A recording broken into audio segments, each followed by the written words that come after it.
भारत में 1857 में जो स्वतंत्रता संग्राम बताया जाता है हमको आज तक, तो उसमें जो भारत में जो आर्य ब्राह्मण है, इन लोगों ने उस लड़ाई को लड़ने के लिए मुगल सम्राट, आखिरी सम्राट मुगल बहादुर शाह जफर का नेतृत्व क्यों स्वीकार किया। आज ये सवाल पैदा हो रहा है कि आज 21वीं सदी में आते जाते जब इतनी नफरत इन लोगों ने फैला रखी समाज के अंदर, अब सवाल उठता है 1857 में मुगल सम्राट बहादुर शाह जफर का नेतृत्व स्वीकार करके ये लड़ाई क्यों लड़ी गई थी। तो साथियों, जब इतिहास में जाते हैं तो हमें पता पड़ता है कि बाबर जब भारत में आए तो बाबर ने भारत में कुल 5 साल शासन किया। उस दौरान उन्होंने एक बाबरनामा लिखा, एक वसीयत कह सकते हैं उसको। उसमें उन्होंने लिखा कि ए मेरे वंशजों, तुमको भारत में शासन करने का बेहतरीन मौका मिला है। यहाँ के लोग अच्छे हैं, जलवायु अच्छी है, सब बेहतरीन है। एक इसमें काम करना है, लोगों की भावनाओं का कदर करना, और यहाँ का जो शासन प्रशासन है उसमें 40% ब्राह्मणों को और क्षत्रियों को हिस्सा दे देना, तो तुम्हारी सत्ता दीर्घकालीन रहेगी और तुम्हें कोई हिला नहीं सकेगा। उस वसीयत को याद ध्यान रखते हुए 1857 में ब्राह्मणों ने एक प्लान बनाया। उस टाइम तो यहाँ पे कंपनी राज था, ब्रिटिश हुकूमत भी नहीं थी, तो ईस्ट इंडिया कंपनी के अगेंस्ट इन्होंने विद्रोह किया, ये सोच करके कि अगर हम लड़ाई जीत गए तो उस लड़ाई में हमको 40 और 60% का हिस्सा मिलेगा। 40% इनको देंगे हिस्सा, माइनॉरिटीज को, और 60% हम लेंगे, अंग्रेजों से हम आजाद हो जाएंगे। इस बेस पे ये लड़ाई लड़ी गई। और अगर सपोज हम असफल रहे तो उसमें फिर जो अंजाम भुगतेंगे ये बहादुर शाह जफर के ही भुगतेंगे, हम अपना इधर उधर दाएं बाएं हो जाएंगे। और साथियों, हम देखते हैं कि हुआ भी वही।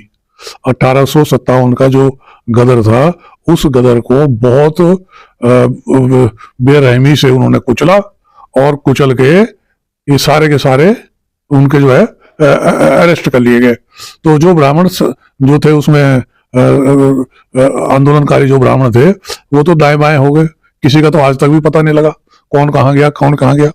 लेकिन बहादुर शाह जफर को हम जानते हैं कि उनको कैद कर लिया गया और भारत में भी नहीं रखा, रंगून में जाके उनको फांसी दी गई।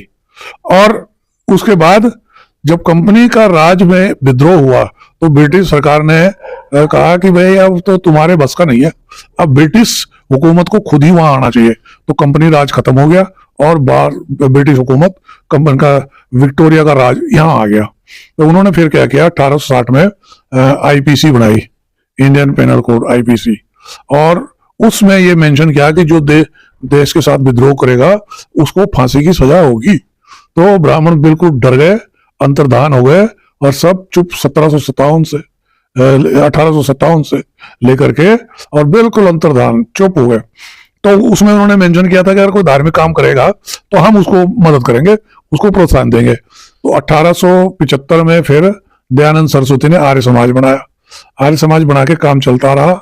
अंग्रेजों के और भारत के लोगों के साथ टाई अप करने के लिए उन्होंने एक राजनीतिक पार्टी बनाई जिसका नाम था भारतीय राष्ट्रीय कांग्रेस, 1885 में बनाई। अब समस्या ये थी कि उस टाइम कोई भी ब्राह्मण उस राजनीतिक पार्टी का प्रेसिडेंट बनने को राजी नहीं था, डर के मारे।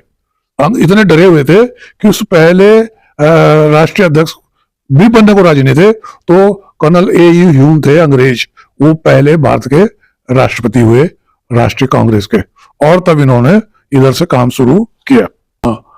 बंगाल ब्रिटिश हुकूमत के दौरान जो बंगाल था, तो बंगाल से ही क्रांति शुरू हुई थी। तो उस टाइम पे बंगाल के जो बंगाली थे, जो बंगाली ब्राह्मण थे और कायस्थ थे, ये सक्रिय थे, जिनमें सुभाष चंद्र बोस का नाम आता है, आपका चटर्जी, मुखर्जी, बनर्जी, और महाराष्ट्र के तिलक, आगरकर, इन लोगों ने, इन ब्राह्मणों ने पार्टी बनाई। अब गौर करने वाली बात है कि इसमें कौन सा मुसलमान है, कौन सा सिख है या ईसाई नेता है जिसने एक कांग्रेस बनाई। ये कांग्रेस को बनाने वाले ब्राह्मण थे, आर्य ब्राह्मण थे, और राजनीतिक सत्ता हासिल करने के लिए और अंग्रेजों से सौदेबाजी करने के लिए इन्होंने 1885 में कांग्रेस बनाई। और मजे की बात यह थी, उस कांग्रेस का राष्ट्रीय अध्यक्ष बनने को कोई ब्राह्मण तैयार नहीं था, इतने डरे हुए थे। 1860 के आईपीसी से। तो जब कांग्रेस बनाई, आज हमारे जो लोग हैं, जो कांग्रेस प्रेमी हैं, उन लोगों को ये पूछना चाहता हूं कि कांग्रेस की स्थापना में बताओ किस मुसलमान नेता का हाथ था? वो तो बाद में जब लड़ाई चली, जरूरत पड़ी तो उनको शामिल करते रहे, उनको अपने उसमें उन्होंने शामिल नहीं होने दिया। तो कांग्रेस को बनाने वाले ब्राह्मण थे। आज जब आजाद हुआ भारत, तो शहीद तो हुए भारत के मूल निवासियों में, विशेषकर मुसलमान बहुत इसमें जो है शहीद हुए लड़ाई में। और जब राज सत्ता आई वापस, तो आज बड़े आश्चर्यजनक तरीके से ये देखा जा सकता है कि बंगाल के ब्राह्मणों ने आजादी की लड़ाई लड़ी, और जब मुल्क आजाद हुआ तो वो मुल्क महाराष्ट्र के चित्त पावन ब्राह्मणों के हाथ में आ गया, जिसको वो नागपुर से संचालित करते हैं, हिंदू राष्ट्र बनाने की बात करते हैं और मुसलमानों के खिलाफ दुष्प्रचार करते हैं, दंगे फसाद करते हैं, ताकि जो है इनके बीच में और मूल निवासियों के बीच में एक का भाईचारा कायम ना हो सके। तो लड़ाई लड़ी बंगाली ब्राह्मणों ने, सत्ता आई तो महाराष्ट्र के चित्तपावन जो ब्राह्मण है उनके पास, और आज वो जो है नागपुर में बैठ के पूरे देश के अंदर शासन कर रहे हैं। शासन क्या कर रहे हैं? लोगों के अंदर वैमनस्यता फैला रहे हैं, जातिवाद फैला रहे हैं, और उनके हक अधिकार मां के इस देश की धन संपदा को अपने चंद पूंजीपति सेठियों को बेच रहे हैं, जिससे कि भारत का मूल निवासी दीनहीन और कंगाल रहे और इनकी बात मानने को मजबूर रहे।